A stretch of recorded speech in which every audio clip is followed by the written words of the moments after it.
हाय, मेरा नाम शशिकला कनौजिया है और मैं स्वागत करती हूँ आपका अपने YouTube channel Josh legal knowledge में। आई होप आप सब अच्छे होंगे और पढ़ाई कर रहे होंगे।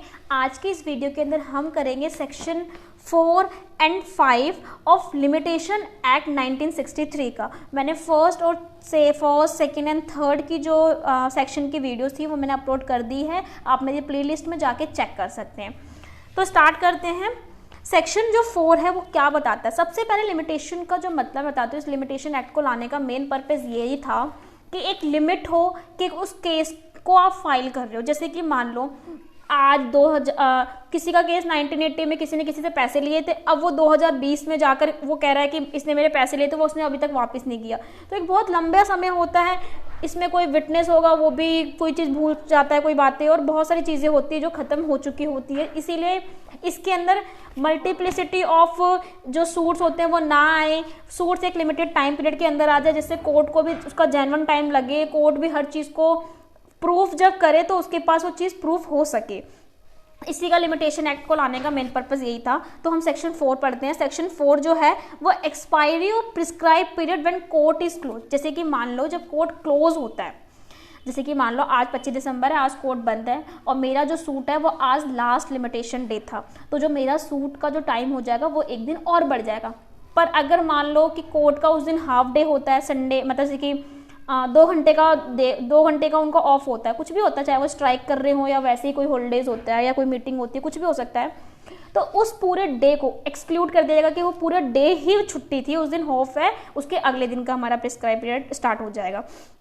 इसके अंदर और भी चीज़ है, जैसे कि मान लो कि किसी का हाफ डे लगता है, वो जैसे कि मान लो एक मैं आपको बताती हूँ, जैसे किसी भी पर्सन है, उसका 1 जनवरी 2020 के अंदर लास्ट डे था, उसको सूट करना था, पर 31 दिसंबर से लेकर 15 दिसंबर तक उसकी छुट्टियाँ पड़ गई, तो उसका जो टाइम पीरियड है वो एक्सटेंड हो जाएगा, वो उसके बाद का हो जाएगा। तो उसके बाद का भी ऐसा नहीं है कि वो पूरा 3 साल दोबारा चलेगा, नहीं, 1 दिन का रह गया था तो वो 15 दिन की छुट्टी थी ना उस टाइम कोर्ट की, उस चीज़ को मतलब उसको हटाने के बाद 1 दिन एक्स्ट्रा, मतलब 16 तारीख तक या 17 तारीख तक उसका लास्ट डेट हो जाएगा। तो ये हमारा सेक्शन 4 बताता है। इसको हम पढ़ते हैं। Where the prescribe period for any suit, चाहे वो सूट हो, अपील हो या एप्लीकेशन होगा, expire on a day when the court is close. जब कोर्ट क्लोज होता है तो उस चीज़ को एक्सपायर किया जा सकता है। The suit,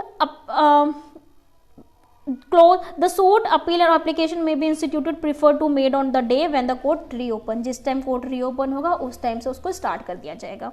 इसका एक्सप्लेनेशन वही बात बोलता है जो मैंने आपको बताई थी कि a court shall be deemed to be closed on any day within the meaning of this section if during any part of its normal working hours it remain closed on that day। कोई भी अगर कुछ hours के लिए भी close है तो उसको पूरा डे ही क्लोज माना जाएगा, क्योंकि एक नॉर्मल पर्सन को, एक लेमैन को क्या पता कि कोर्ट कब बंद है कब बंद नहीं है, हाफ डे लगना है अगर क्या लगना है, उसको फिर टेंशन हो जाती है कि हाँ उसका प्रिस्क्राइब पीरियड तो आज ही था, कैसे होगा।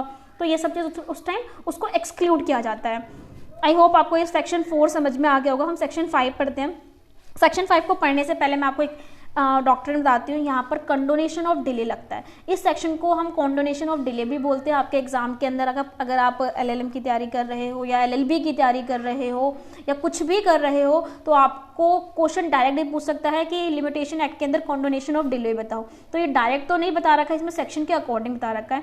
कंडोनेशन ऑफ डिले का मतलब होता है जैसे कि अगर आपका कोई डिले हो जाए, जैसे कि मतलब मेरा वही 1 जनवरी 2020 तक था प्रिस्क्राइब पीरियड लास्ट, बट 1 जनवरी 2020 तक कोर्ट भी कुछ बंद नहीं था, सब कुछ ओपन था, पर मैं उसके 1-2 हफ्ते बाद गई।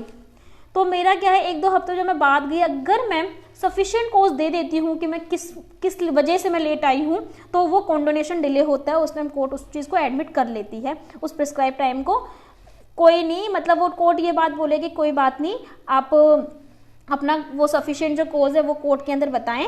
अगर आप कोर्ट को ये लगता है कि सफिशिएंट कोज ठीक है तो वो उस चीज़ को वो कर लेगी, एक्सेप्ट कर लेगी। इसके अंदर एक चीज़ और थी कि जो ये सेक्शन है वो सूट पे एप्लीकेबल नहीं होता, ओनली एप्लीकेशन और अपील पे एप्लीकेबल होता है। क्योंकि सूट का जो टाइम पीरियड होता है वो ज़्यादा टाइम पीरियड होता है, जैसे कि 3 साल इतना, तो फिर कोर्ट सफिशिएंट कोज को एक्सेप्ट नहीं करती है। बट अगर जैसे कि अपील का टाइम होता है 90 दिन का और एप्लीकेशन का भी टाइम ऐसे ही होता है, तो 90 दिन का एक्सक्यूज़ आप दे सकते हो या उसके अंदर का भी एक्सक्यूज़ आप दे सकते हो। कोई जैसे कि मान लो मेरा कोई टाइम पीरियड स्टार्ट होना था, पर मैंने कोर्ट को बोल दिया कि सर 90 डेज़ के अंदर मुझे अपील फाइल करनी थी। बट 90 डेज़ में क्या हुआ, एक महीने जब मैं अपने गांव जा रहा था तो मेरी डेथ, मतलब मेरी किसी रिलेटिव की डेथ हो गई, फिर मैं वहाँ पर रुका, फिर वहाँ से आया तो मेरा एक्सीडेंट हो गया, मेरे एक्सीडेंट होने के बाद मैं ठीक हुआ तो मेरे घर में किसी और का एक्सीडेंट हो गया। ऐसे आप एक्सक्यूजेस दे सकते हो, पर वो जेन्युइन होना चाहिए, झूठ नहीं होना चाहिए। आप झूठ नहीं बोल सकते हो कोर्ट के सामने। तो इसको हम पढ़ते हैं सेक्शन के साथ। Extension of prescribed period in certain case, any appeal or any application other than an application under any of the provision of order 21 order क्या बताता है, एग्जीक्यूशन की बात बताता है वहाँ पर,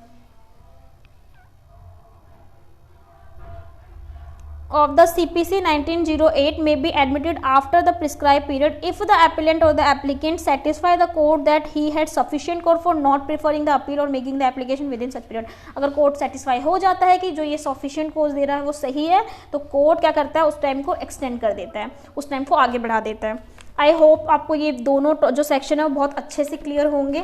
अगले के जो सेक्शंस में है मैं आपको उसका ओवरव्यू दे देती हूँ। लीगल डिसेबिलिटी, कि किसी की लीगल डिसेबिलिटी जब ठीक होती है, या मतलब मान लो कि मेरे को सूट चलाना है, मेरा जो लास्ट डेट है वो स्टार्ट होने से पहले मैं अनसाउंड माइंड हो गई या कुछ और मेरे साथ हो गया जिससे मुझे लीगल डिसेबिलिटी हो जाती है, तो क्या मेरे टाइम को एक्सटेंड किया जाएगा या मेरे बिहाफ पे कोई और केस सूट कर सकता है? तो इस चीज़ के बारे में हम सेक्शन 6 और सेक्शन 7 के अंदर पढ़ेंगे।